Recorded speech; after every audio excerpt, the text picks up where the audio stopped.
Welcome to this episode of Love That For You, the podcast where we dive into the stories that shape us and celebrate the moments that make us who we are. I'm your host, Morgan Leatherwood, a Charlotte-based professional photographer with a passion for genuine connections. Get ready for a conversation that's both lighthearted and deeply insightful. As we journey through each episode, you'll witness the power of storytelling in its purest form. Whether we're discussing pivotal life moments, overcoming challenges, or celebrating achievements, every story will leave you saying, "Love that for you."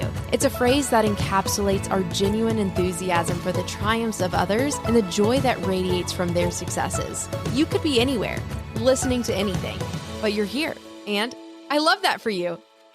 Hey friends, before we jump into our conversation, I just wanted to remind you, if you don't know already, I actually host another podcast called Queen City Connect. This is a podcast that celebrates the dreamers, the doers, and the change makers of Charlotte, North Carolina. If that sounds like something that would interest you, I would love for you to go check it out on any podcast platform, even the one you're listening to right now. We would absolutely love that. Give it a like, give it a subscribe, rate and review, and I think you're really going to enjoy it. We also have an Instagram page that you can follow along to see who all of the incredible small business owners and nonprofits and creatives that make up Charlotte, North Carolina are at. So if that sounds like something you would enjoy, we would love for you to listen in. Thanks, everyone. Before we jump into today's episode, I am so excited to share with you our sponsor. According to the National Institute of Health, over 23 million miscarriages occur worldwide every year. In the United States, 1 in 4 women has experienced pregnancy loss. Delivering an angel baby, one born without a heartbeat, is a traumatic and life-altering experience, one that comes with increased risk of anxiety, depression, post-traumatic stress disorder, and even suicide. Nicole Chrysler is the mother of an angel baby. Her son, Evan James, was born November 8th, 2023, after having died at 13 weeks gestation. One thing that helped ease her grief was the handmade hat, blanket, and wrap that the hospital gave her for her son. They were a beautiful keepsake and a reminder that her son and his life mattered. When Evan was born, though, he only weighed 22 grams, less than an ounce, and was 4 inches long. Because he was so small, his hat was too big, and while Nicole didn't mind that at all, it did give her an idea to make and crochet and donate items in several sizes so that each baby would have something in the perfect size. This idea has grown to what is now called Evan's Box. Currently, hospitals in more than 14 states have an Evan's Box. Our goal is to have an Evan's Box in at least one hospital in each state. We would love to invite you to become a part of this important mission. To find out more to see how you can help, please visit evansbox.org. Rachael Elmore. Is that how you pronounce your last name, Yes. Elmore? Oh, Yes. Perfect. I'm so glad that you're here with me. Yeah. This is so fun. We've been Instagram friends now for a hot second, so it's time that you come in my studio and we talk about you, what you're doing, your book, all the things. Go ahead and just tell us a little bit about who you are, and then we'll dive into the book and all the fun things. So I'm Rachael. Nice to meet everyone listening. So I am a therapist, licensed therapist. I've been in the field for about 20 years, which is crazy. I was doing the math. I was kind of thinking through that on my way here because I was like, I need to change that number because time keeps passing. And so I've been a therapist. I own my own practice in Charlotte. And I feel like, I know I haven't seen half of Charlotte, but I feel like I have at this point. I have the coolest job in the world. Like I get to be the ultimate like hype girl. I get to just watch people thrive and I get to watch people get better every day. And so I felt the calling to be a therapist as a little girl, also very much a lover of Jesus as well. I'm a wife and a mama and now a published author and speaker. And so it's been quite a whirlwind when it comes to that. So that's a little bit about me. I'm also, an animal lover and lover of, anything stretchy and soft. And You are the whole package is what you're saying, which we love. well, yeah, it's hard to say, the whole package. Yeah, that's it. But just a lover of people and their stories. And I've never met someone who I didn't want to hear their story. And so when I started listening to your podcast, I was like, hold the phone. Like, this is my jam. Yeah. Because like the whole Love That For You, like even starting at the first episode, just being so excited for that message of you just wanting to hear everyone's story and to support them and then share these stories. It's just my jam. So, yeah. Well, that's awesome. I'm so glad we found each other. Yeah. That's encouraging to me as I'm like creating and trying to like make this podcast bigger and stuff, just remembering like, hey, stories, like people are the most important things and their stories really do matter. And it's something that we all have. Everyone has a story and everyone's story is unique to them. It's incredible. It's hard. It's good. It's everything. So I love just that perspective that you have. I'm curious, like, do you feel like you carry a lot of like burdens of like listening to people? Because like helping people get better sounds really good and you do that. But in order to get better, you've almost, people are coming to you with real problems and hurts and questions. Like, is that hard for like a counselor and a therapist to have to carry? It is. And there will always be cases that there's only a certain amount of like one issue that I can take on at a time. And especially like, I don't want to be super triggering, but like, people going through like infant loss and things like that, I'll only do like one of those at a time. Okay. And so I know that sounds hard, but because my heart can't take it. Right. You're still human too. Yes. But like anxious and sad moms and like anxious girls and like, especially like I work a lot with like college students. I work a lot with empty nesters. Bring it on. It's interesting. People can tell me some of the saddest stories ever and they don't weigh on me, but there are a few things that do. And I will say, as I've become a mom and I've gotten older, I've gotten so soft. Like I think at like 28 or 27, I feel like I could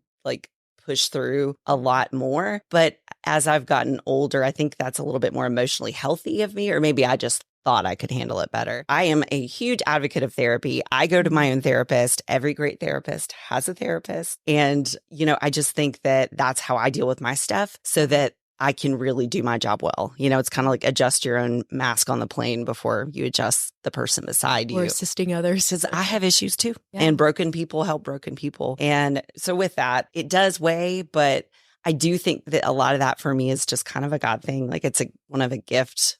Right. A gift he gave me where he's like, I'm going to let you not deal with secondhand trauma. Yeah. And I certainly have a lot of other issues, but that was something that he just kind of gave me, which I'm really thankful for. So did wanting to do therapy come before wanting to write a book, or how did that process happen? So I sort of thought as I was like in graduate school that someday I would write a book. I never thought it would be, I think, the largest publisher in the world now. HarperCollins is it's crazy to even say that out loud. I thought I would write a book, but being a therapist was definitely the calling. And then the book came in 2020 was when that process started. And when I was scrolling through Facebook at night and I saw Lisa Turker's post the book writing competition, and I said, God, I'm not going to do that. And God doesn't like talk to me out loud or anything, but God said, yes, you are. And I was like, no. And I made a deal with God. And look, I know we're not supposed to do that, but I totally was like, okay, God, if I get into the program, I'll write a book, because they were only going to take 100 people. And I got it. And I was like, oh, shoot. I was like, okay, God, okay, I'm still not going to do it. And he said, yes, you are. Yeah. And so it really, and I don't say that to be cheesy, it really was a God thing. Right. God gave me that book. Well, I don't even view it as much of like making a deal as much as just like, this is an open door, God. So I'm going to sign up and then I'm going to take it from you that if I get in, that you're just going to want me to keep walking through it. And I'll just keep obeying, because I feel like for you to be like, okay, I'm going to play, like that's a lot on you. That takes a lot of courage, because thousands and thousands and thousands of people submitted. And you said she picked 2 people.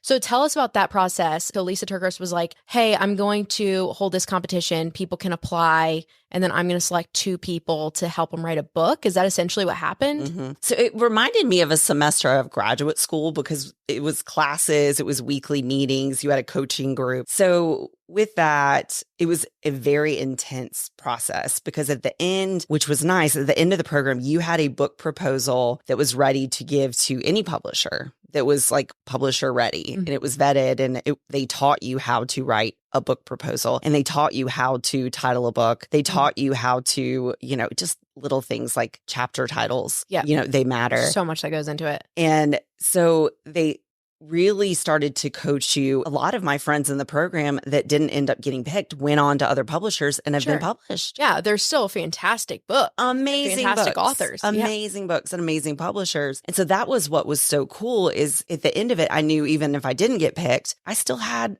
a really good book proposal that was ready and had been professionally edited. And I had worked with best-selling authors. And Lisa is just a wealth of wisdom. Also, my agent, Meredith Brock, and, Nikki Koziarz was my coach. And just having her coaching the gold that was. And it was a hard time because there was a lot of you had to have a lot of criticism to get better, but it was a lot of criticism out of love, and especially out of them really believing in the book and saying, you've got something here, but you need to work on this. And I also feel like, I am not yet a mom, so maybe there are a lot of books out there like this, but I have not really heard of any. So there's not. I feel like the fact that you're like, hey, this is my message, and them to be like, yeah, we love this idea. Let's go with it. So the name of your book is A Mom is Born: Biblical Wisdom and Practical Advice for Taking Care of Yourself and Your New Baby. Wow. Here it is. If you're watching, it's incredible. I read through the entire thing. I took notes. I have more notes upstairs. So good. I even told you on Instagram, I reached out to a friend of mine who just had her first baby, and I'm like, I'm bringing you this book. You're going to love it. And she's like, yay, can't wait. So this is just such a needed message, I feel like. Mm-hmm. So I'd love to hear why you wanted to write this book. What was it about this message of helping new moms who don't know what they're doing, had their first baby, experiencing postpartum depression, anxiety, all of these things that I feel like have happened for hundreds and thousands of years, but yet we don't talk about it. Right. So why did you write this book? So when I had my first baby, end of 2011, I was just in love with him and still am, obviously. He's now almost 12, which is crazy. Aww. And 3 weeks from the day I gave birth, something hit me like a truck. And I had some postpartum depression and anxiety. And this book, it's for all new moms, all expecting moms, because I think I've never met a mom that doesn't struggle with that transition. And so I immediately knew what it was, and I was able to at least know, okay, I need to talk to my doctor. I did go on medication. I know that's not for everybody, but it was for me. And I need to find a therapist. And I went to 3 separate therapists in Charlotte that are great counselors who point blank told me, we don't know how to help you. So at the time in graduate school, in our diagnostic medical manual for all mental illness, there was 3 sentences in a book that's, I'm not kidding, it's huge. If you think about a physician's manual, it's our manual. There was 3 sentences on perinatal postpartum issues. Oh my goodness. And I decided that wasn't good enough. And so we should at least have 5 people. At least 5 sentences. 5 sentences. Let's make it a paragraph. Right. And so I decided, I was like, no, that's not good enough. And so through a lot of trial and error and going to different doctors and really kind of had to heal myself because there wasn't a protocol. This is my treatment plan that I've used thousands of times now. And so I said, no, thank you. And I said, no, we need a book because I'm big on, mind, body, spirit. I'm big on the psychology and that God has given us science and that God has also given us the spiritual aspect of things. And you're right. There's never been a book written like this. There's a couple of postpartum depression books, but they aren't written. There's no spiritual aspect, and they're not written by anyone that is a licensed therapist and had it. And to be able to tell my story and be able to stand up and say, hey, I'm okay. I got through it and you will too. I've experienced it and I have the credentials to consider myself a professional. You really can listen to what I'm saying and trust what I'm saying. That is so powerful. Yeah, I enjoyed reading through it. Like I said, I took so many notes. I just think it's fascinating. And you said it's not just for a struggling, quote unquote, mom. It's for any mom. Because I feel like we have what to expect when you're expecting and then kind of just drops off. And then it's okay, well, here's your baby now. So good luck.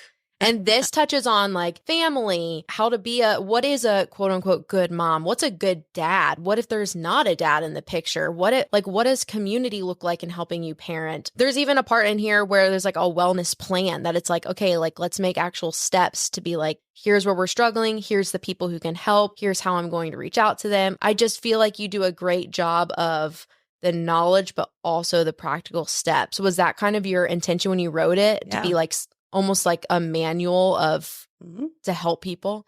Yeah, I'm not big on fluff in therapy. No, we don't have time. And it's just when I've got someone that's so sad that at times I see people that are so sad they don't want to live, and there's not time for fluff.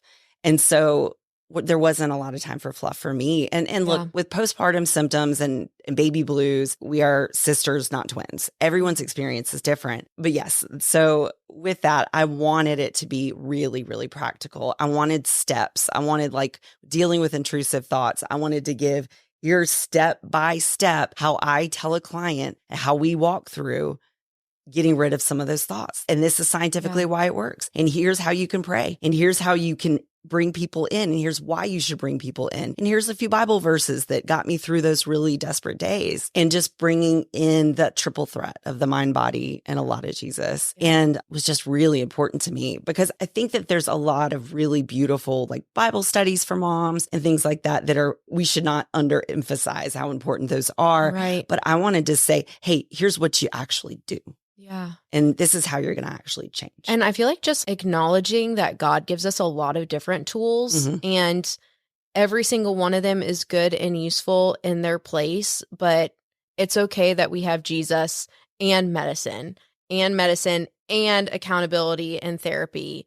And, like it's okay that we have all of these things. I love that you're someone who loves the Lord and like filled in this book are different verses. Like there's a section where it's Philippians 4:8. Let me turn to it. It's on page 116 where you literally walk through. I thought this was so cool. It's the verse that says, let's see, whatever is true, whatever is noble, whatever is right, whatever is pure, whatever is lovely, whatever is admirable, whatever is excellent or praiseworthy, think on these things. Like if you're a believer, maybe even if you're not, like you've probably heard of that verse and like that's a great verse, but how does that apply to being a mom? And you literally walk through every single one of like, what does this actually mean? Our faith is so important. Like we need every aspect of it. So I specifically love that. Was there a part of this book that was hard for you to write?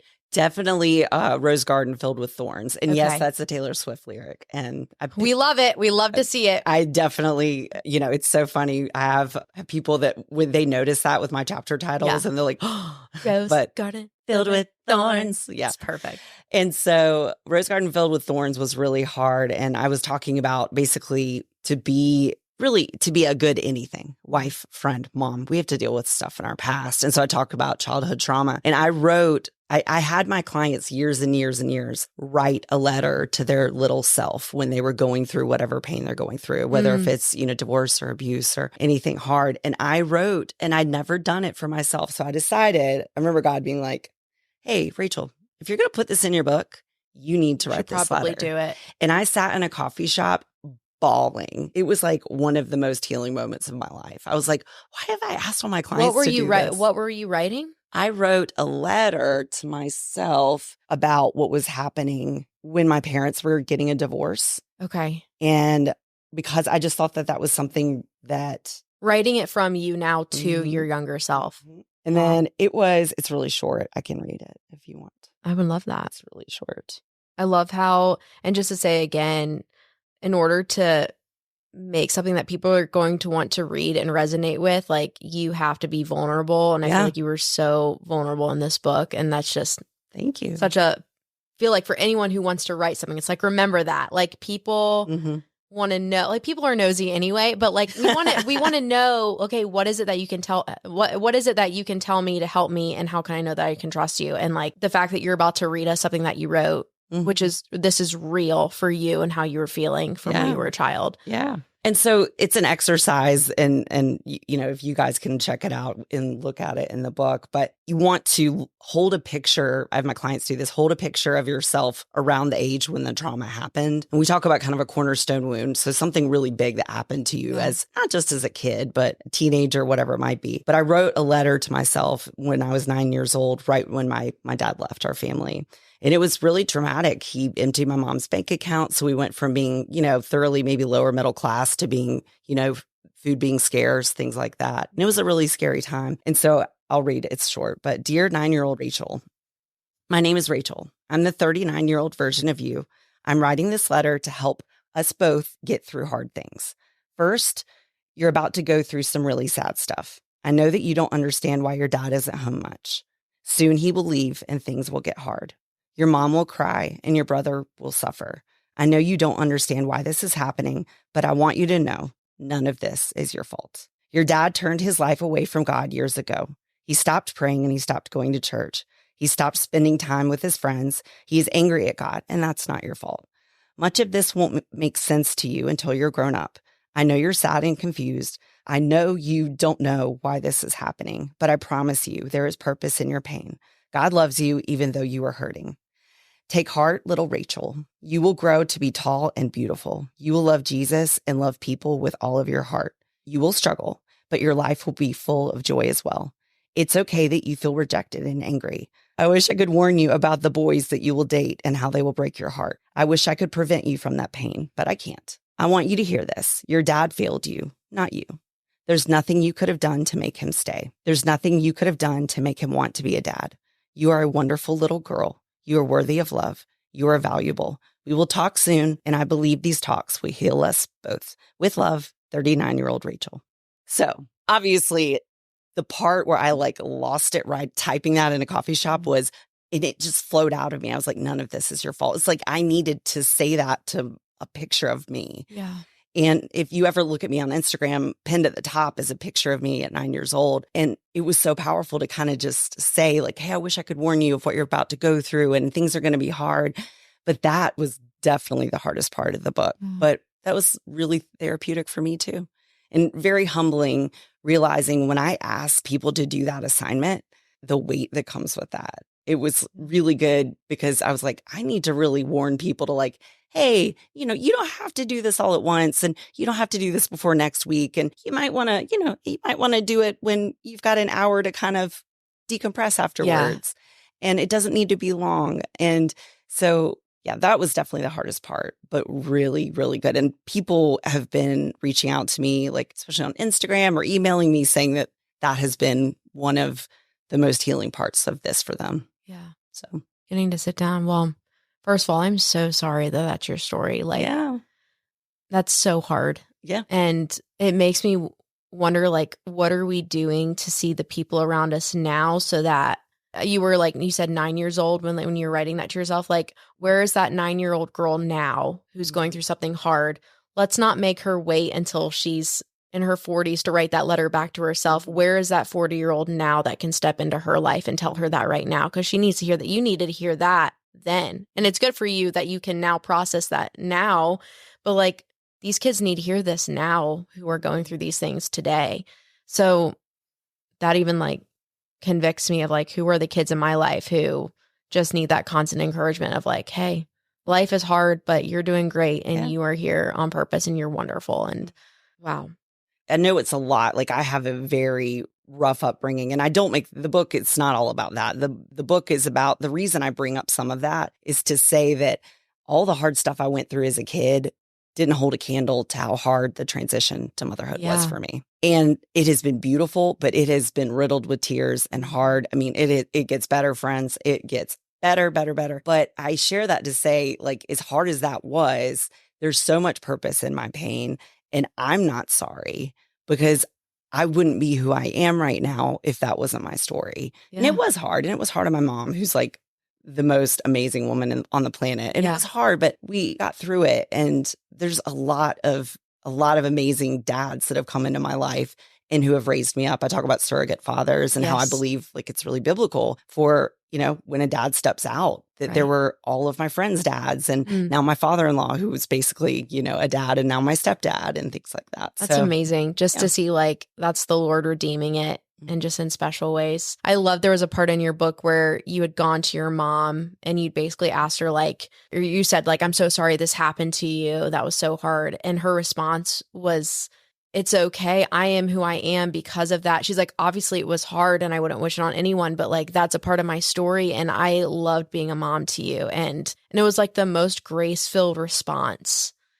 I just think that is what she then parented you with. And it's so much of, I'm sure you would say the person and wife and mom you are today is because of your own mom. Yes. That just goes to show how important that generational, making sure you're healthy, because it's not just for you, it's for that next generation coming up. It's for your peers around you even. Yeah, no, I mean, if she hadn't worked on herself and, she really just was, I mean, no mom is perfect, but she's just a saint in my eyes in so many ways because she got us through it. And it was a hard season, but, I I guess I'm saying like, I'm really not sorry. Like Yeah. it was hard, but it was also really beautiful because in my brokenness, I also get it. And I get people's pain on a different level, especially just in the counseling room.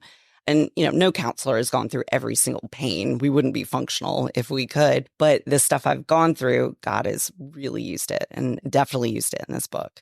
And I got some flack a little bit about bringing up single moms a good bit. But I was like, there's a lot of single moms, or there's moms maybe with a dad that doesn't want to be hands-on. And there's all kinds of different situations. And I want to address them all because I think that's the reality of the world we live in is how do we engage dad and how do we handle co-parenting and all of those things. I think you do it beautifully. Thank you. So going back to this book in particular, who should read this book? Like, who is this book for? Should we be buying this for our expectant mom friends, for our friends who have just had their baby? Like, who should we be giving this book to? Especially with like, this episode is going to go out like around Valentine's Day. So it's like spring is around the corner. We're wanting to gift things to people. Like, who can we be gifting this book to? I really think, and it's fascinating, about half of all of these book sales have been to gift.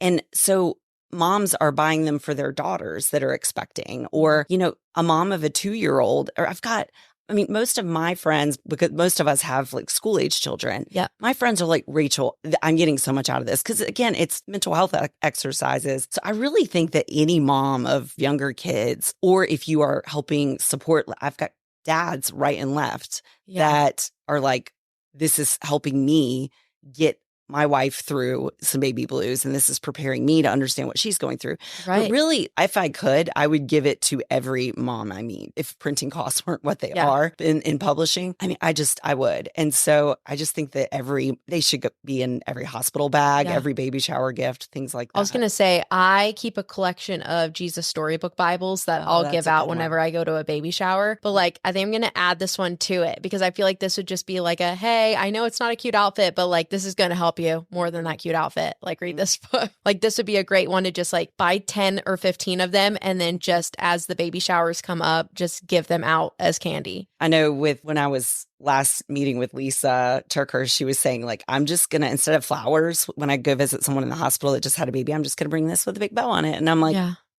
that's really sweet. Thank you for saying that, Lisa. And I think, a lot of people are giving it as gifts, obviously, because I just think in new motherhood, and also when we, are about to have a baby, we're not thinking about buying ourselves a self-help book. We're not even thinking about reading one. I've got a great audiobook too, which is fantastic. A lot of moms have been loving that because they're listening to it during like their long nursing sessions and they're able to get a lot out of it. And so just encouraging people to give it as a gift. But I really just think any mom, because every mom I've talked to that's read it is like, I needed this, but I'm at least healing from some of the hard stuff I went through. I'm not carrying the guilt of being so frustrated with my infant, even though they have older children. And they're learning how even like the church or MOPS groups, because I just recorded a course with the MomCo and MOPS International, which was really cool, a big honor. But just kind of saying, hey, here's this resource, just to like, I don't want them to feel bad. Right. Like I did. I want them to feel better. Yeah. And not that I need to give them permission, but this book certainly does give permission and normalizes and takes away the shame and the mom guilt and all of those things. I feel like it will do a great job of meeting each mom where they are, like knowing every mom's going to be at a different place. Doesn't matter. This book is going to meet you where you are and help you get to that next point. Yeah. Where can we buy your book? So, it's sold everywhere books are sold. It's in Barnes & Noble, Books A Million, like on shelves. You can also get it Amazon, my website, RachelElmore.com. I always have to say my name's Rachael because it's not EL. But, Amazon, Kindle, it's basically everywhere. And again, the audiobook is,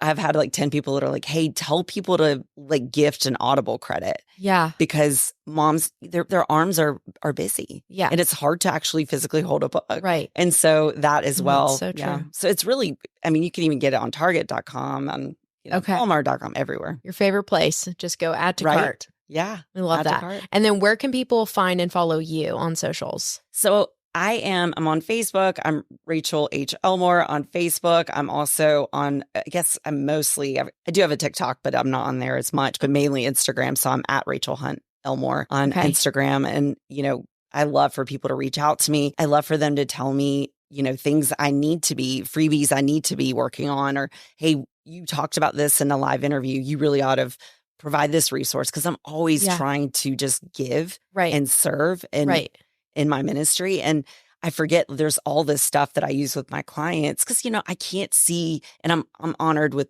every referral I get, but I get so many that I have to turn away. But then at least on a larger scale on Instagram, I can provide resources that I provide to my clients for free, which is really cool and really fun. That's amazing. I feel like because this covers so much ground, that would allow so many people to be like, hey, you talked about this, you talked about this. And I feel like we've covered a lot of ground too. So if people have additional questions, they can totally reach out to either me and I can direct them to you, or they can go straight to you. I will not attempt to answer questions.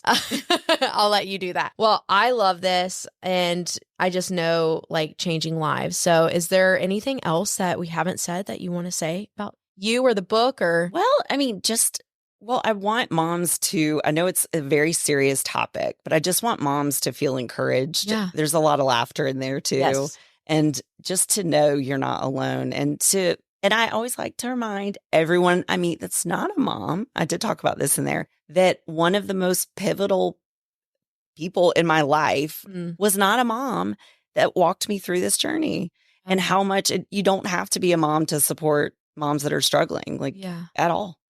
And so I always like to throw that out there as well. And, I think my favorite line of the book is, bad moms don't worry about being bad moms. Good moms do that. I wrote it down. It's the best. Right here. It's my favorite line of the book. I'm so glad you said that. Because I've worked with, doing social work in the early part of my career, I met bad moms. I met bad moms that didn't feed their kids. And that sounds, I don't ever want that to sound judgy, but I worked with moms that didn't worry that their kids were going to school dirty and didn't have clothes. And that's the difference. And they slept great at night. Yeah. It changed my life. I remember thinking God was like, Rachel, the fact that anyone's listening to this podcast, the fact that anyone maybe even pulls up the posting of Amazon of my book, it probably means you're on the right path. Yeah.